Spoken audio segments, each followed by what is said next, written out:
See, what I understand from your saying, we just somehow take back some Cold War dynamics into the foreign policy and some sort of the securitization of the foreign policy over certain values, somehow reminding us Cold War dynamic. Well, somehow it reminds us of the Cold War dynamics, somehow it reminds us even more of the pre-Second World War dynamics.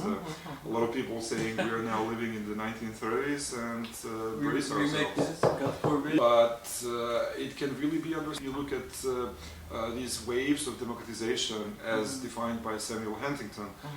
So we're now finding ourselves really on a downslope of the third wave of democratization, whereby we see more and more nation states around the world being part of this authoritarian trend, and this is actually what is preventing the EU to act and to react meaningfully, because the multiple crises that we just tackled on. So EU is dealing simultaneously with the crisis of war in Ukraine, with the war in the Middle East, but also it dealt with the COVID crisis, the Eurozone. All that together, I not look at as a series of different crises, individual crises. I think it's a part of a larger pattern.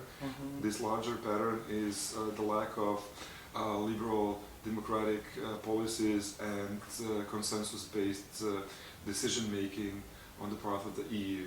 So the sooner EU is able to resolve these issues domestically, the sooner it is going to be able to assume its role as external democracy and rule of law promoter on a global scale, but especially in its immediate neighborhood with regards to the EU candidate countries. But I want to make it